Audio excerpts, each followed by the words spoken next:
All right, well, I apologize for being late this evening. It was pretty hectic here the last 3 or 4 hours to get kind of set up. Um, Looks like we have some people here, so we'll go ahead and get started. I grew up in Los Alamos, New Mexico, and it was. Let me make sure I got my audio right. Let's run through. Okay, we're good. All right, let's do some acknowledgments. I'd like to thank everyone who watches these videos.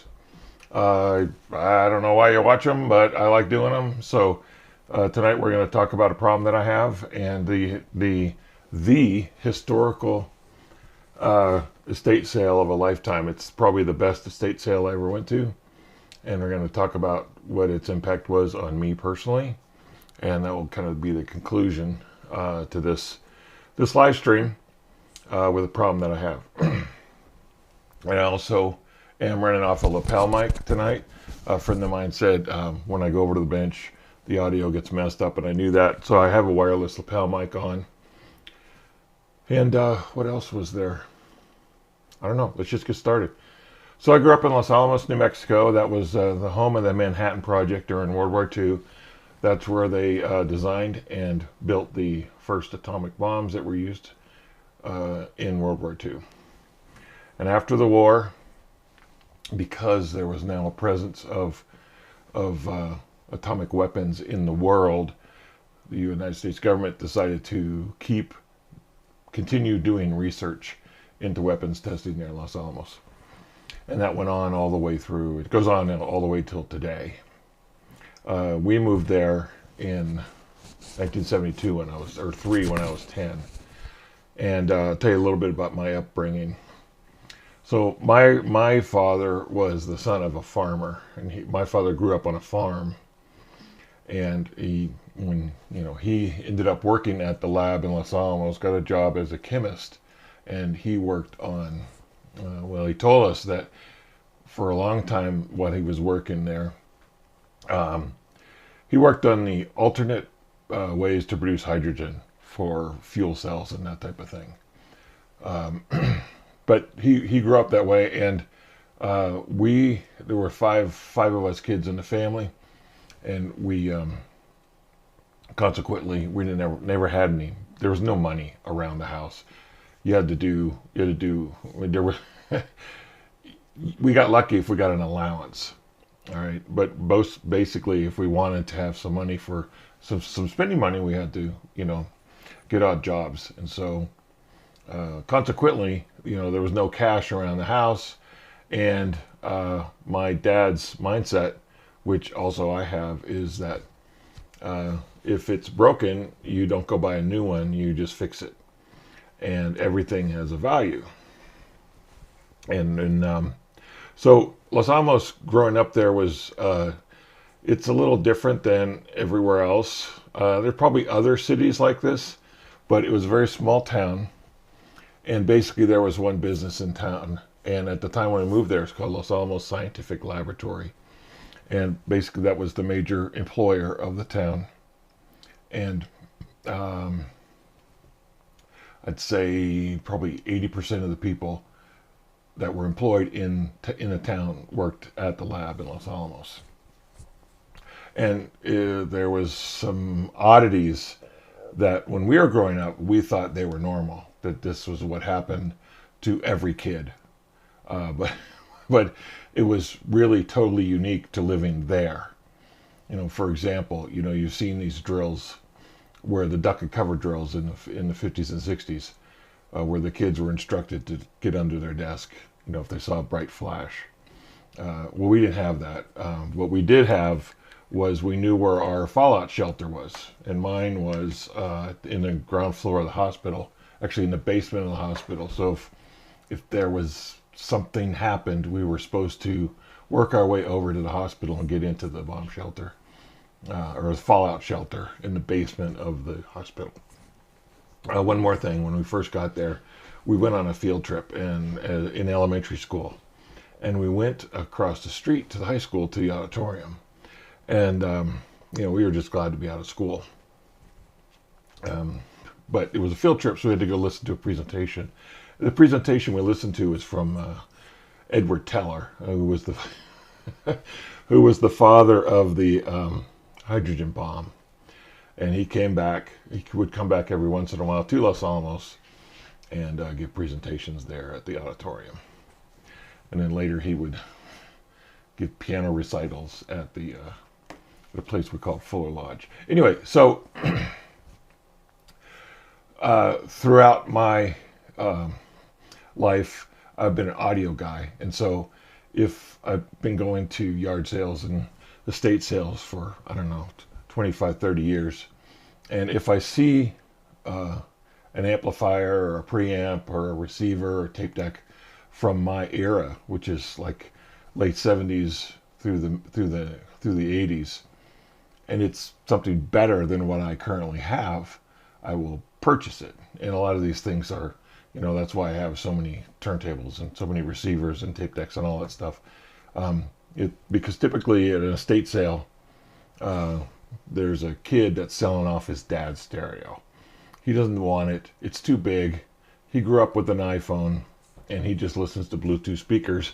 And you got this big thing with a turntable and crackle and pop and all that stuff. He's like, I don't want to have anything to do with that. I just stream off of Spotify. So what you end up doing is you end up getting really good deals on the stereo equipment. I mean, they just want to get rid of it. And it's rarely that there's a speaker that I won't buy. But lately I've been only buying upgrades for speakers that I have, and I really can't pass up a roll of wire. So this story gets around to me talking about, let me see if I can point to it. This radio right here. One of the houses I bought, that radio there, I think it's a RCA from 1929, and this was in the attic of a house that I purchased, and I ended up, there's a video on my channel about how we did the renovation of that radio, and I learned about vacuum tubes. In my life, I never had vacuum tubes. I'm young enough that when I got to college, I was learning about BJTs or transistors and went on from there. I never knew about vacuum tubes, but I kind of got hooked on vacuum tubes probably 7 or 8 years ago, and it's all because of that radio right there. Anyway, so there's a unique thing about Los Alamos. Let me go over to my next slide here, if I can figure out how to get over there. There it is.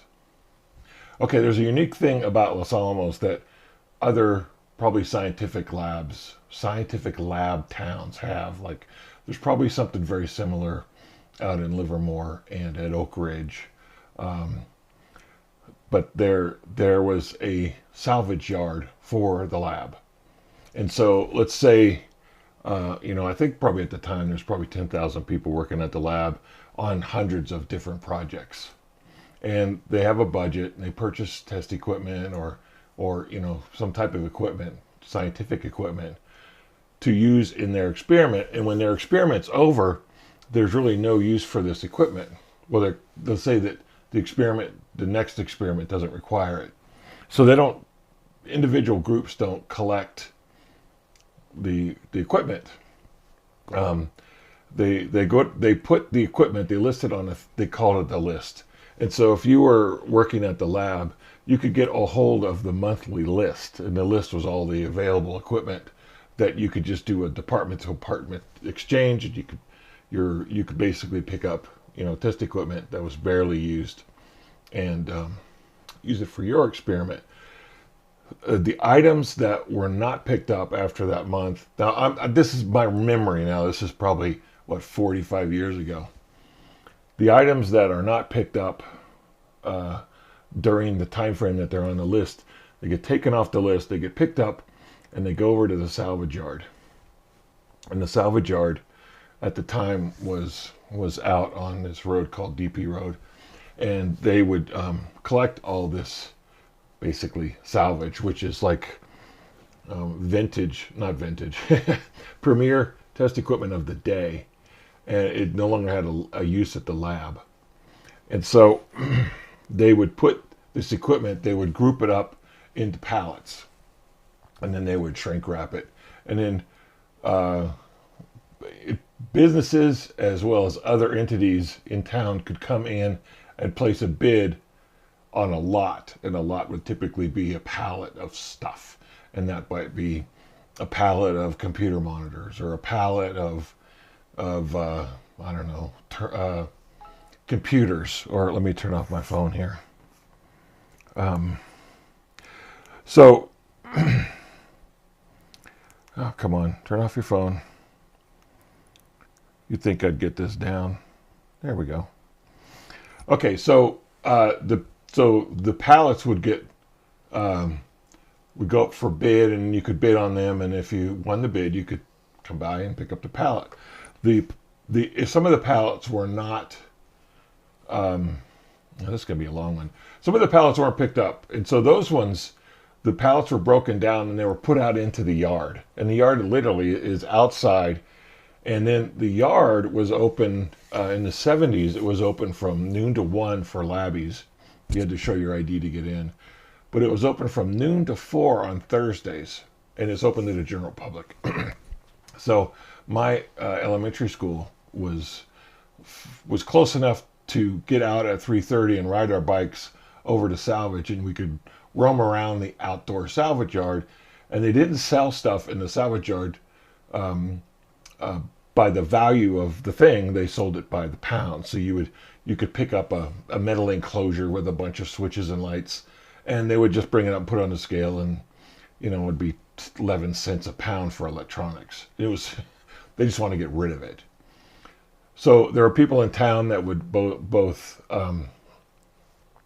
bid on lots and then also roam around at Salvage, and they'd pick it up. And this is where my story begins. So one of the very prolific, not prolific, I don't know, probably the same kind of person that I am, that I've become, was this guy named Ed Grothus. I'll go and show you a picture of him over here. I gotta do this little switch over here. We'll put this in full screen. Okay. All right, so here's Ed Grothus. This is later in life, and he basically spent, I don't know when he retired from the lab, but he basically, for years and years and years, he would go to Salvage and pick up things, and he would store them. And I think at the height of Ed's collection, now this is rumor now, I think he had like 7 houses around town where he just stored this stuff. And eventually, the Piggly Wiggly grocery store went out of business, and he started moving stuff into the Piggly Wiggly, and he opened up this thing called the Black Hole. And the Black Hole was basically a salvage yard of stuff that was purchased at the Los Alamos lab Salvage. And you could go in and buy it. But he would price stuff based on its value, but he typically buy it by lot or by pound.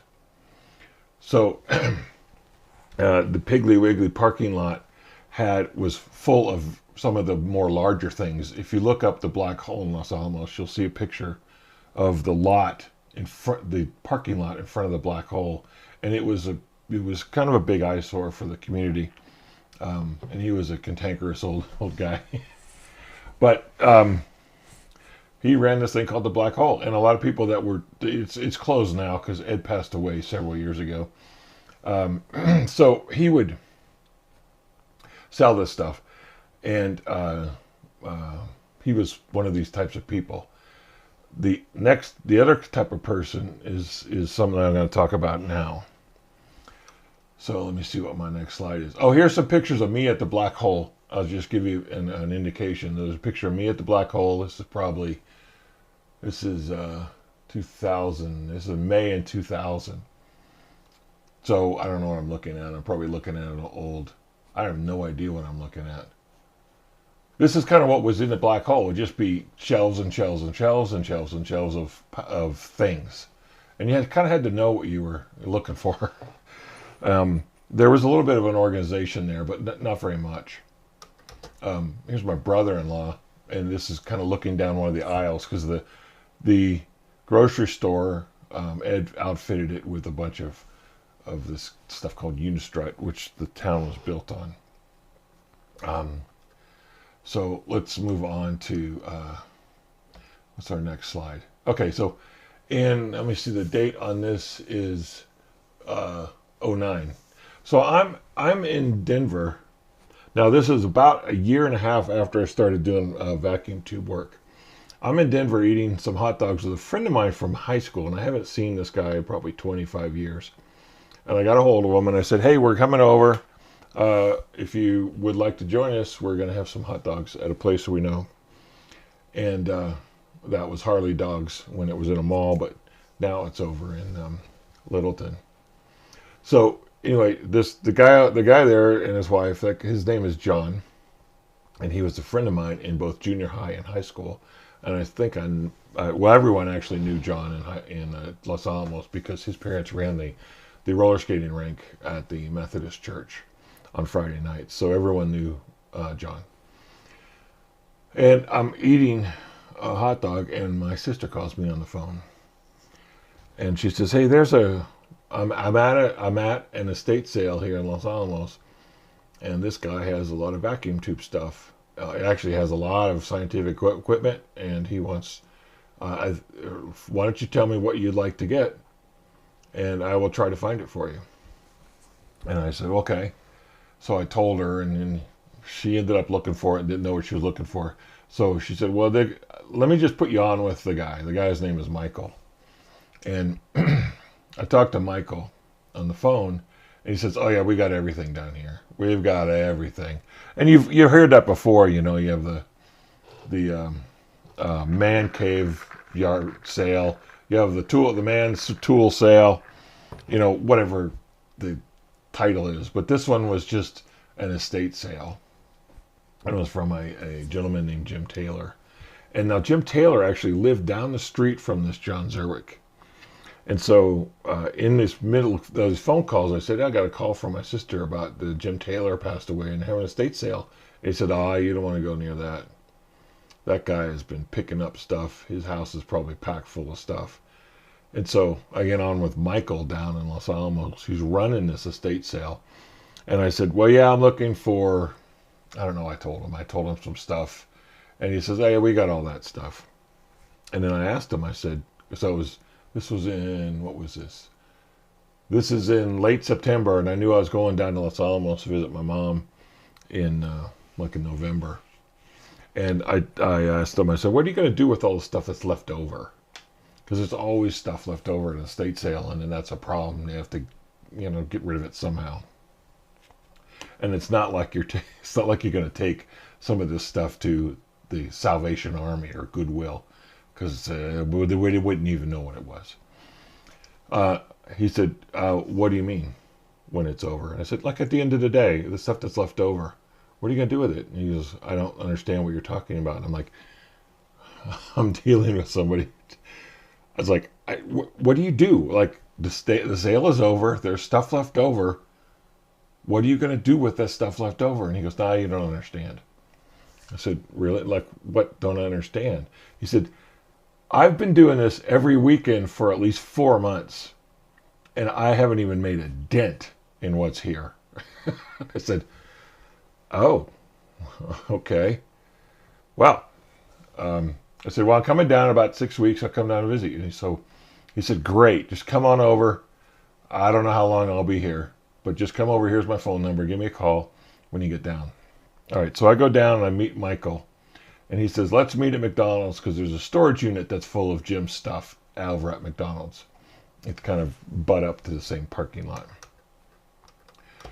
Okay. So I meet him at Los Alamos at the storage unit, and he opens up the door, and this is what we're greeted with.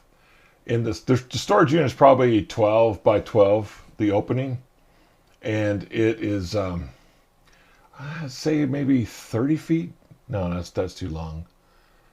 It may be, probably about 30 feet deep, and it is packed, floor to ceiling, no walkway. It's just full of stuff. And so I meet Michael over there, and we talk about it. And this is kind of what I'm open for. And I said, how do you possibly do this? He said, well, I alternate between this location and the house. And what I end up doing is I come on Saturday mornings, I put the tables out, and then I just basically take stuff that I can grab and I put it on the tables, and that's what's for sale today. And then when we're done, I take the stuff off the table and I put it back in, and then I'm going to come back in 2 weeks and do it again over here. I said, well, how, you've been doing this? He said, well, I've been doing this for 5 months. And we're not even a quarter of the way through the storage unit, let alone what's going on over at the house. And he said, you want to go over there now? And I said, sure, let's go over there now. All right, so we go over to his house, and so he has like I'd say it was probably a 3-bedroom house, maybe, with a little tiny upstairs. And so there was stuff. He had converted the garage on the house to his lab, and it was full of stuff. And when I say full, it was full. This is the storage unit that he has out in the backyard, and it was full. And here is the yard. The yard was full of piles that had tarps over the top of them. There's probably 8 piles of stuff in the backyard. All right, now we go in the house. This is his lab, which is like converted garage, and the garage basically has one aisle down the center of it, and then kind of down off to like a third of it, and then off to the sides of it are shelves, and you can barely get through you have to turn and shimmy through the aisle and find stuff. You can walk your way through the garage, but as you will see here, the aisles between the shelves were full. The aisles between the shelves were full. And like, this is an example of something that was there. And these are Tektronix plugins for a vacuum tube mainframe. A mainframe is it's a box with the CRT is up in the where's it going to be, up in the left corner, and then there's space down the bottom to put your plug-ins for vertical and horizontal drivers. And so there were probably 50 of these vacuum tube ones, and then he also had the transistorized versions ones. Those are mainframes that would take there were 4 channel guys and plus a couple of extra plugins. So it's just like so many of these, and he wouldn't have just one. He might have 2, might have 3, might have 10. He just picked them up.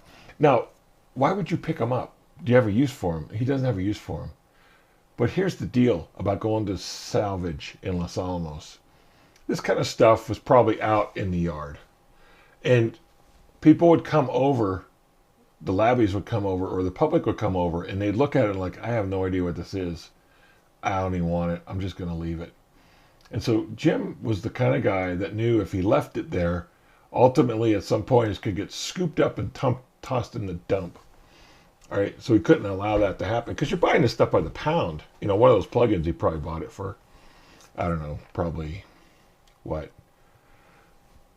25, 30 cents or something like that. All right, I'm just going to show you some more pictures of the workshop. Okay, so this is the aisle that you could walk down. This is probably looking at it from the other side. And here's me. I shimmied myself down one of the aisles, and I'm holding up a ham radio speaker. This is another row that's between shelves. And you can kind of see this thing is just packed full.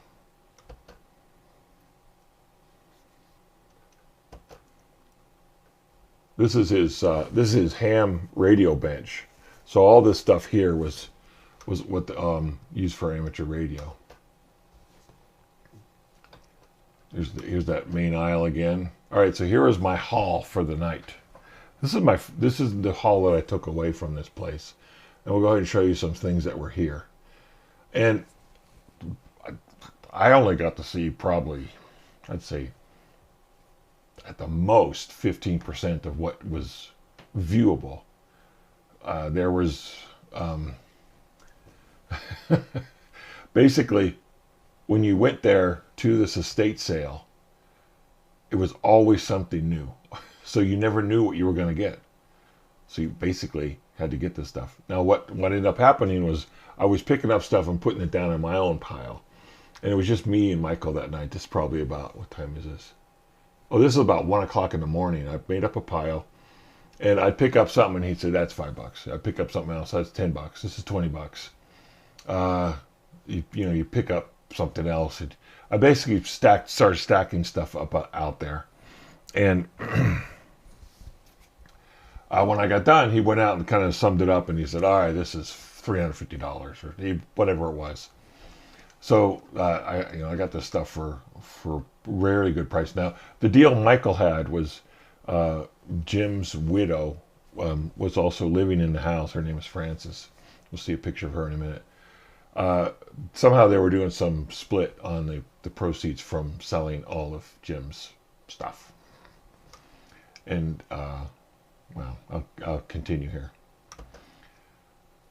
All right, here's a box of Allen Bradley potentiometers that are sealed. These ones here are a certain kind of family. I think that if you were to buy one of these new on TTwG, it'd probably be about $9 or $10 each. And I bought a box here. I don't know, probably $5 for a box. And these values are all over the place. So from an amp builder's perspective, these are excellent pots because they don't really get dirty on the inside. They don't get dusty, and you don't have to clean them. This is an old Weston multimeter. It'll measure current and voltage. I've actually used this for various things since I've purchased that, and I think I got 2 of these things. And I got a bunch of panel meters. These are all vintage panel meters from Triplet and Weston and other manufacturers, Simpson. These things, I don't even know what these are. They were interesting, so I picked them up. They have to do something with the optics. Some more power supplies. There's a whole box of electrolytic capacitors. And a lot of these are still good. Unfortunately, most of them are low voltage, so they're not going to really be used for vacuum tube amplifiers. But there are some high voltage ones. I think like that one on the left is 350 volts at 2,000 microfarads. So that's a monster cap there. I got a bunch of these little greeny guys, greeny yellow ones. These are poly caps that are 400 or 600 volt poly caps. So you use these for coupling amplifier stages together, vacuum tube amplifiers. Here's an old Tombstone. This is a Zenith vacuum tube radio, and it is this style is called Tombstone, the Tombstone style, and this one's probably multi-band, so it's probably AM and medium wave. Here's an old FM radio. And there's a bunch of these little guys like this. This is a Philtone. This is a mono high fidelity amplifier that uses 6V6s as the output stage. So you can see the power transformer and the output transformer there, and the preamp and the knobs and that stuff. I've got a rack of Opto 22 modules. Opto 22 are the opto isolated modules, but they're like the AC versions of they're called solid state relay modules, or SSRs. Solid state relay modules, yeah, SSRs. And they come in different colors. This was a standard back in the PLCs. PLC days, when you're interfacing a PLC to an external device, you use one of these Opto 22 modules, and they have 4 different colors, and those mean AC and DC inputs and AC and DC outputs. I got bunch of Tektronix scope probes. These terminal strips. I got an old HP oscilloscope. Now this is actually from my day. This is a pretty common scope that you'd have in an electronics lab when you get to college. Here is a Scott amplifier, integrated amplifier. So that means it has a preamp and an amplifier in it. It's kind of banged up a lot. Here's another one. This is an amplifier as well. The reason why I picked this guy up is a power transformer, an inductor for a choke, and an acro sound output transformer, which is, you know, there were high performance output transformers, and this is one of them. Here is a, what is this? A Dynaco. This is a transistor preamplifier, and then I got a bunch of power supplies. You know, power supplies. Oh, this one here. This is an acro sound amplifier. And I don't know exactly what's going on here, but that sticker says that there's a problem with one of the transformers.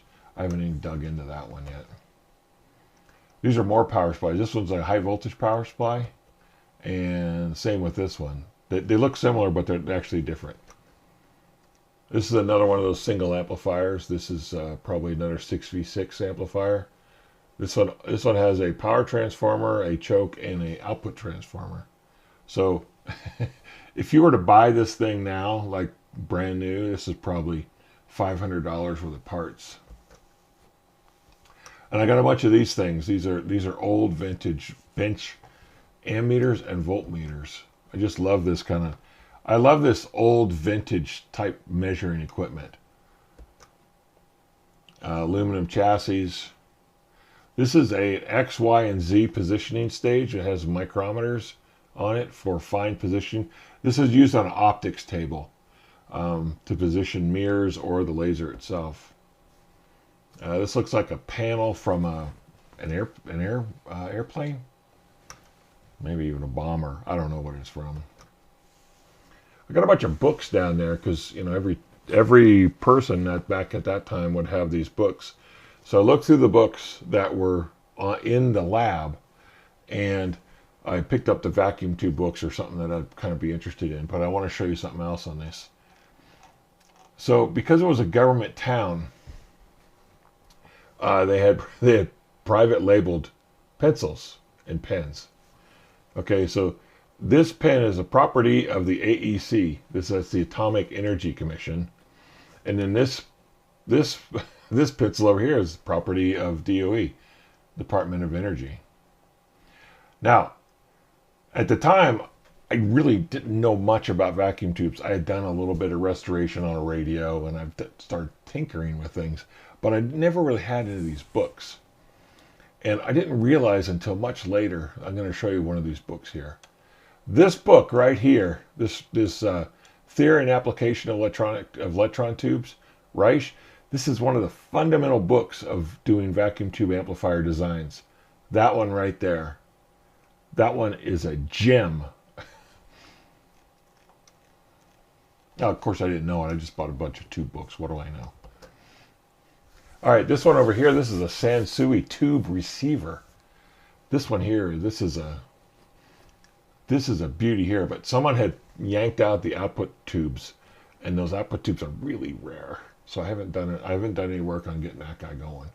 But that guy is, if I had the tubes for that and clean that one up, that's a pristine Sansui receiver, tube receiver at the time. That's probably circa 1967-ish, 1968. There's a box of heat sinks. This guy here is a plus and minus 300 volt DC at 100 milliamps. This is a regulated supply, and I got that guy there. All right, so now this is back over at this is a couple weeks later over at the storage unit. And storage unit at McDonald's now. And so that's a picture. Oh, here's a picture of me and my mom. I took her up there also with my older sister. And we were looking through some of the stuff that was for sale over there at the storage unit. Here's the three of us. That's my mom, my sister, and myself standing in front of a rack of stuff for sale.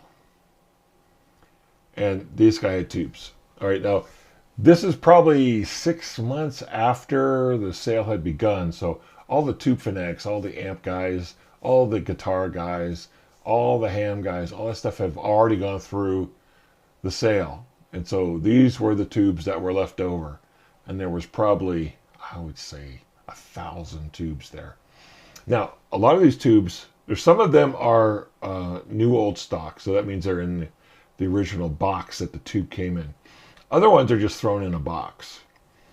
And now, in Los Alamos, tubes were exchanged on a periodic schedule.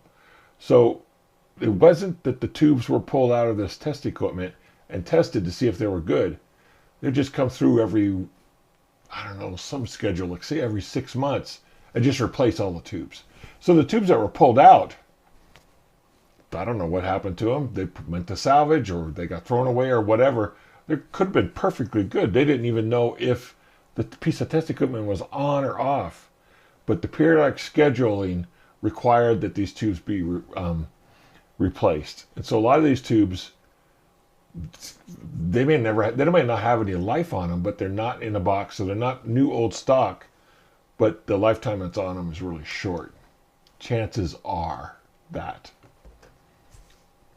This is a tube. I don't even know what it is. I didn't actually pick up a lot of this kind of stuff. I kind of wish I did, because I didn't know what it was. It was such an oddity thing. It didn't look like anything I'd ever seen. So I left it there for some other collector.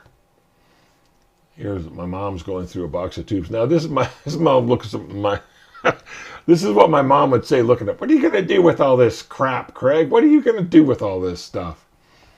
And that's a hard question to answer for your mom to ask you. What are you going to do with all this crap? All right, so here's a box of tubes that I picked up. These are probably all octal tubes. A lot of these are for television tubes as well, because it turns out a lot of television tubes were used in oscilloscopes, because an oscilloscope basically has a high voltage drive circuit, much like a television back in the day, a vacuum tube television. Now this is the kind of stuff that was there also. Let me see here. What is this thing? This is a twin T impedance measuring circuit.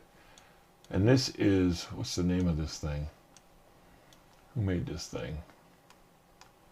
Oops, I don't know. Well, we're on the next page. Let's go back. Oh, it's up here. Oh, it's General Radio. Okay, I saw that up there, that GR.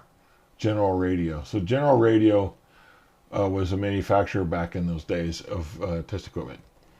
So this is a piece of vintage General Radio test equipment with the probe intact, and the case is fairly good shape. Here's a AM and a medium wave radio. I'm going to start blowing through this stuff. So here's some more power supplies. This thing here is it looks like a voltage. This is like a resistance. This is a precision resistor. And the way the precision resistors work is, I'll show you one here in a few minutes. Here's some meters that are plugged in, so you measure voltage and current on these guys. Those are basically ACM meters. Now this guy over here is an ammeter, ACM meter. It goes up to 50 amps. And it turns out that I actually ended up using this for my cryogenic work that I was doing at my job, because I needed to measure the current, the current that a helium compressor was drawing from the wall. And the only thing I had that would possibly go up to beyond 40 amps was this thing here, and I want it to be accurate, and I need to look at the slope of the way that the way it varied as it was going through its compression cycle or refrigeration cycle. So I needed this guy, and that guy is proudly on the wall there in my test lab. There's more power supplies. This is a Love controller for temperature oven or something like that. Here's another box of octal tubes, and there's a lot of these things over here. These are old metal 6L6s, and so a lot of guitar amplifiers use 6L6s. Now this is before the glass versions of them. This is the original 6L6 from RCA, and these things, they look brand new. They're not banged up or nothing. So I eventually went through all the tubes and found all the 6L6s that were part of my take, and I think I have like 17 of these metal ones. Another box of tubes. There's another box of tubes. And another box of tubes. This is a radio receiver. And then also Jim had a bunch of test equipment. So this is a decade capacitor. So you could just wire this into your circuit and easily change capacitance values in your circuit. This thing here is a capacitor bridge. So if you got a capacitor that didn't have a label on it, you didn't know what it was, or it was aged, and you want to figure out where it was based on age, you connect it up to this and let it warm up, and then this thing up here is called a magic eye, and then when it would get near the capacitance, the magic eye would close. Here's a decade capacitor. This thing over here is the decaviter. This is basically a voltage divider that's precision. So you have these pots up here, and you can dial in. Well, let's look down here in the spec thing here. So it's a 100K resistor. This holy cow, this thing's a monster. Your maximum input's 750 volts at 100K right here. So you could put 750 volts over here, and its linearity was 0.005. This is an incredible piece of test equipment right here. The decaviter. Okay, these things here, I actually got to use some of these things both when I was in college, because when we first got to college, a lot of this stuff was still in some of the labs. What is this guy? This is another General radio. This looks like a decade resistor as well. And panel meters. That guy must have had 300 or 400 panel meters. Here's my sister playing with a little tiny pocket Simpson meter. I mean, it's tiny. It's not that big one that you've seen before. It's like one that it'll fit in your pocket. And here's another box of tubes. So these tubes here, almost all of these ones are still intact because nobody, the ham guys, the vacuum tube guys, nobody wanted these metal can ones. So these are probably vintage 1930, 1940-ish. And a lot of them are really in good shape. I mean, they look great. And where I've needed to use one of these things, it works fine. And I got some cigar boxes because people would store vacuum tubes in cigar boxes because they were just the right height. Okay? So it's hard to say. I mean, the tubes may have a value, but the cigar box itself may have a value. I don't know. Here's an old HP frequency meter. I got a bunch of these. These are for your bench. You put these up to make a shelf on your bench, and then you can have outlets on the side. Now this, after I'd gone to the sale several times, I met Frances, the widow, and she invited me in her house, and this was one of the bedrooms in the house full of stuff. This stuff here was probably 3 feet high on the floor, and the ceiling, floor to ceiling, was packed full of stuff. Here's some new old stock of National tubes that I have. Here's a box from the Los Alamos Scientific Lab. This is probably circa probably pre-70s when stuff was shipped in a wood box. And here I am with Michael there after we loaded up the truck yet again. And, oh, here's some more things. There's a bunch of vintage catalogs and magazines there, so I bought a few of them. This is what is this, RCA Senior Volt Ohmist. This is a multimeter. That's a vacuum tube multimeter. This one comes in real handy if you're doing vacuum tube work. And this one's actually a pretty popular benchtop vacuum tube voltmeter. And I got like 4 spools of copper wire. And one of these things is called a tube caddy, and the tube caddy was full of tubes. Typically a TV technician would come out to your house with a tube caddy, figure out which tubes were bad, and switch them out with stuff that he had in his tube caddy.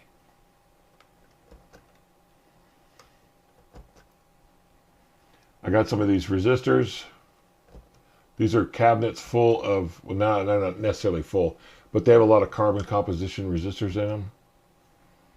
These things here are current shunts. So if you want to measure current, you would put this into the front of your fluke meter, and then you could run current through here, and it would do the current shunting and give you the current flowing through the shunt. Here's a big one. This is a current transformer. So you put your wire through there, and this could measure up to 200 amps. You can see where I'm going with this. This is just stuff. All right, here's the here is a Scott tuner. This is probably the tuner that goes along with the this is an FM tuner. Probably goes along with that Scott amplifier I showed you earlier. And here's a Pioneer receiver. This is probably circa 1970-ish. Here's a Sherwood tuner. Oh, this thing here. Okay, this thing here, when I went over to the sale, this was in the ham rack. Remember, the ham rack is where all that test equipment was? One of the mini shelves. This was full of the ham gear. So it was like the transmitters, the receivers, the test gear to test out the ham stuff. And so this piece of equipment here was... everyone had passed it up, and I pulled it out, looked at it, tried to figure out what it was, and if it's got some buttons on it that indicate it's for to look at radio modulation stuff. And I pull it out and I put it back, and Michael says, "I'm going to give that to you." And I said, "No, I don't want it. Somebody else may want it." And he said, "No, all the ham guys have come through. Everyone does exactly what you did. They pull it out and they put it back in, and because you seem interested in this kind of stuff, I'm going to give that to you."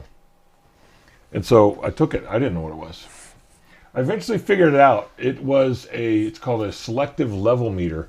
It's a very precise meter that HP came out with to measure the spectral performance of signals. And when this thing was new, it was about $19,000. And all it's really missing, this thing works fine, all it's really missing is the panel around the shroud for the displays. That's all it's missing. The rest of it works fine. Power it up, it works great. And this thing has got incredible performance. This is one of the really premier pieces of test equipment in probably 1980-ish. There's more junk here.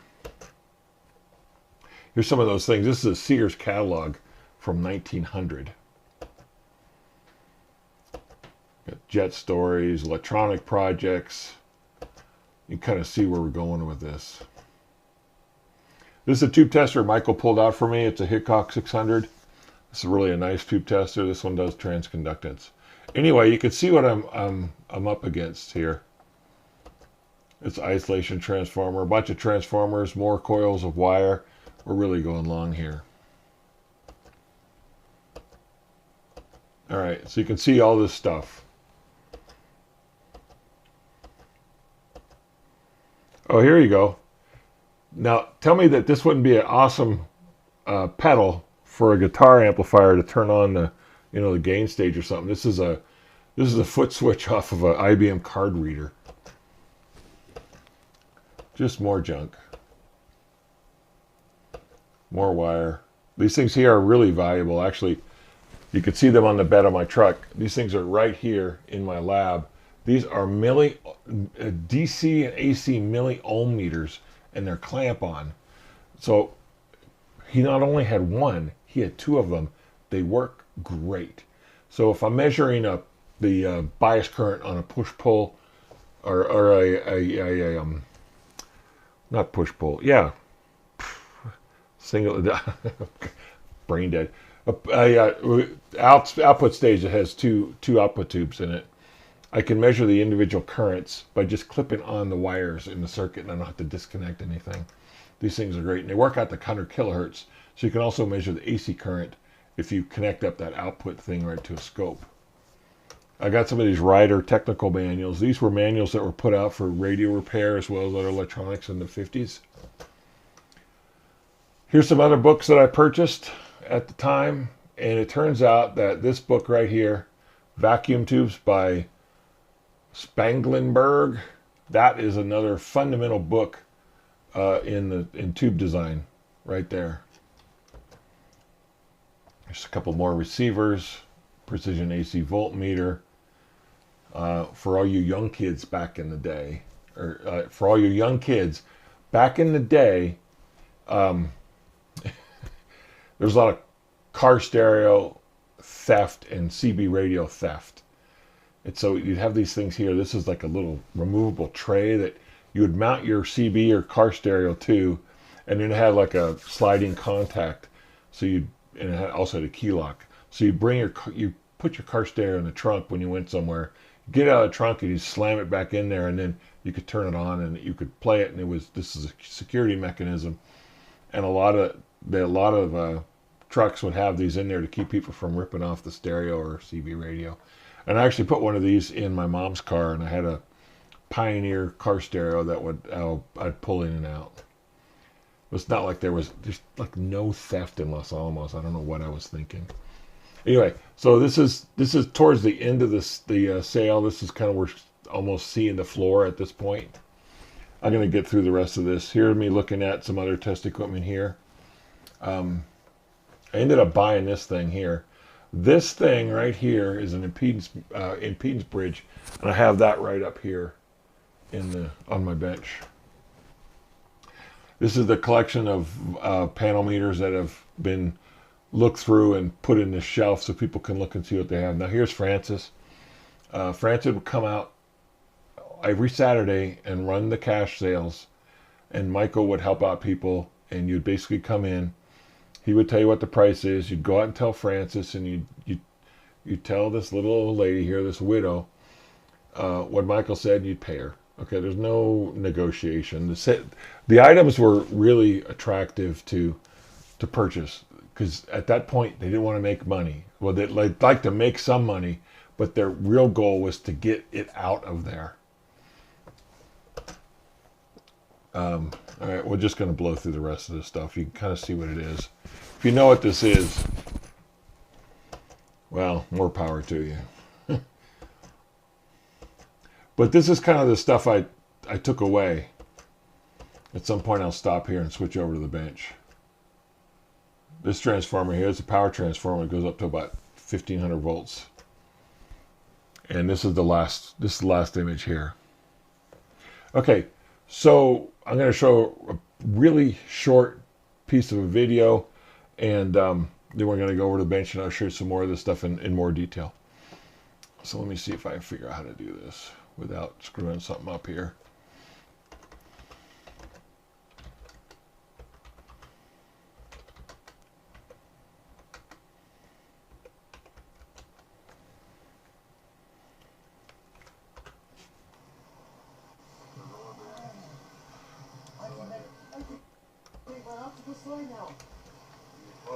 Okay, so this is the backyard. My sister's taking a video of us. This is Michael and I digging through. We'd taken all the tarps off, and we were digging through piles and piles and piles of stuff. And so my sister wanted to capture our excitement, because this is literally Christmas Day for people that do this kind of stuff. You have no idea what you're going to see. You have no idea what's in there. You have no idea how many there are. You just have to look through and find something that's interesting to you and pick it up. Okay, so that's some kind of linear bearing that Michael's looking at. I found a... All right, so anyway, I'm not going to show you this. But you... Hold on, you got to look Oh, wait, up to the camera. here we go. Make your statement. Okay. Okay. Copper wire for winding your transformers. There we go. Oh wait. There's more. Another copper spool. Okay, so those copper spools of wire, if you bought those today, it'd be about $100 a piece. They're just sitting out in the backyard. Copper wire. No, it's just Okay. like Christmas morning. All right, so anyway, that's what was going on in the backyard. Now, this is really late in the sale. Now, late in the sale, meaning I had gone back to the sale because, like I said, new things were revealed every week. And I'd gone back over a period of 18 months. I think I went back 7 times. And I basically would buy stuff that was of interest to me. And it was basically the stuff you saw.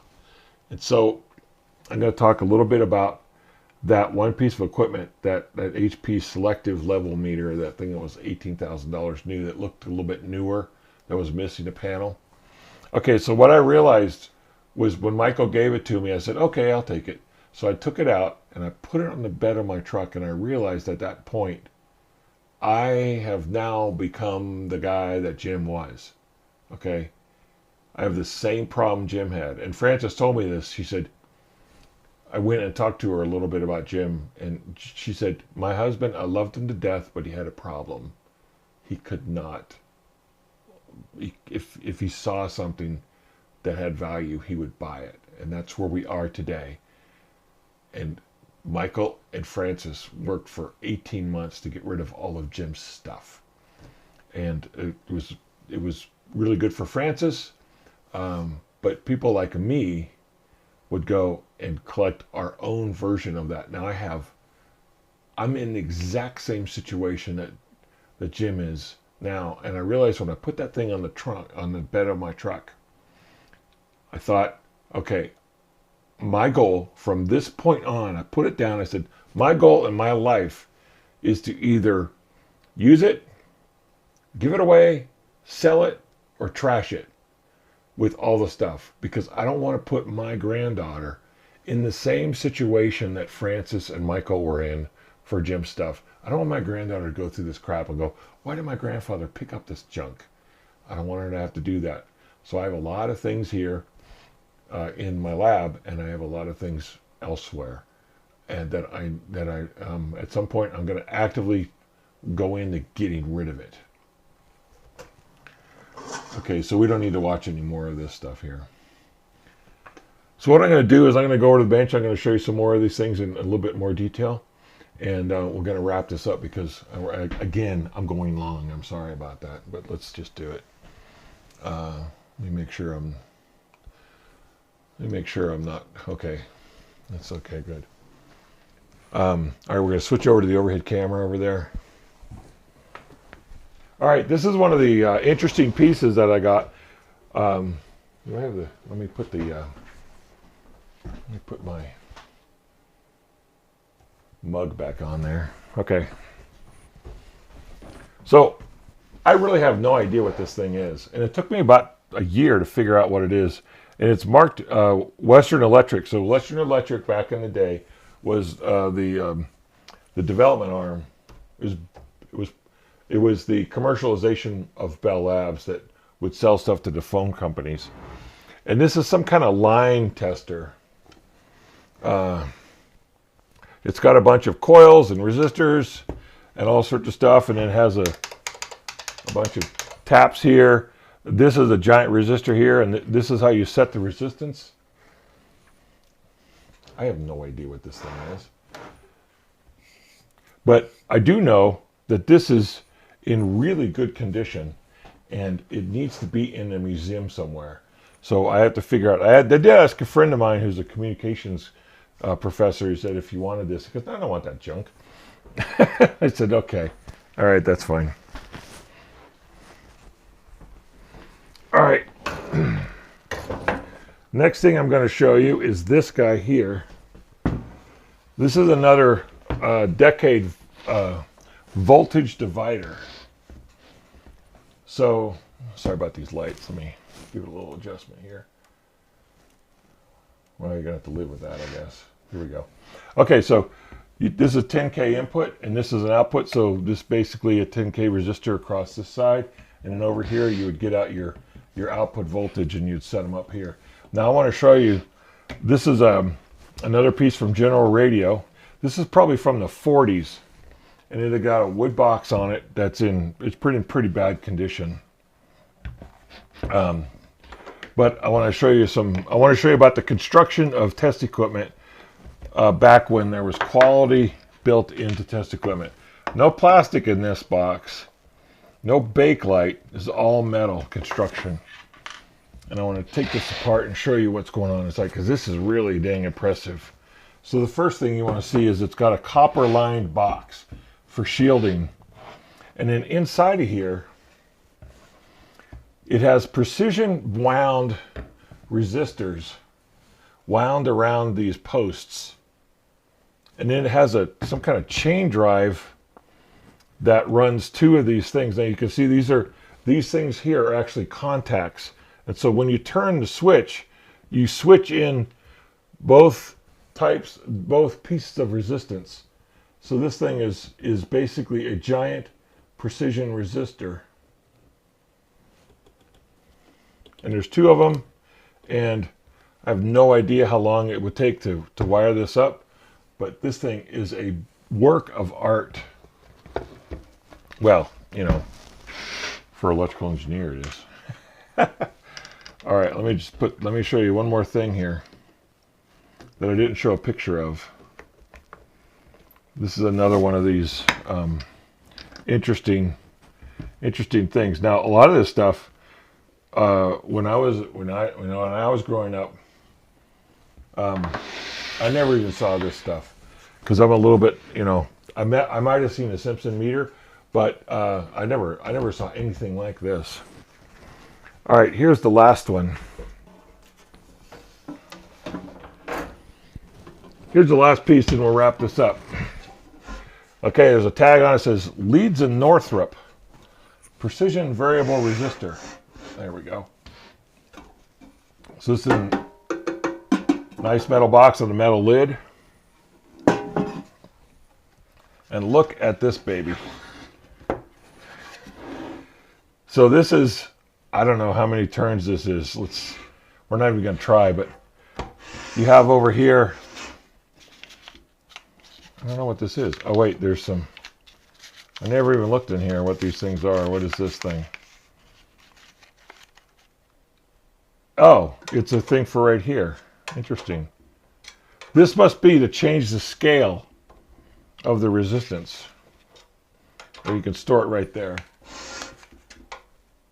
So you can see that it had a little thing here. You could store it there or stick it over there and it made an extra circuit. I don't know what it is. But the fact that these things are screwed in here is a good thing. You can't lose those guys. So 10-turn pots in potentiometers in my day, you know, they might look like this, okay? You have to turn it 10 times around to go through the whole wiper, and it would turn this around. That's what this is, basically, but this is a very giant one, and it's a precision one. So basically, what you end up doing is this is the thing that you turn. And as you turn it, this tells you the resistance value on this scale over here. Let me zoom in on this guy. Okay, that's as far as we can go. Let's get between the lights here. So as you turn it, you'll see that the wheel is going down. And the wheel is going back up again. I think this probably is, I don't know, 15, 20 turn pot. Now, have you ever seen anything like this? This thing is cool. Anyway. All right, let's wrap it up over here.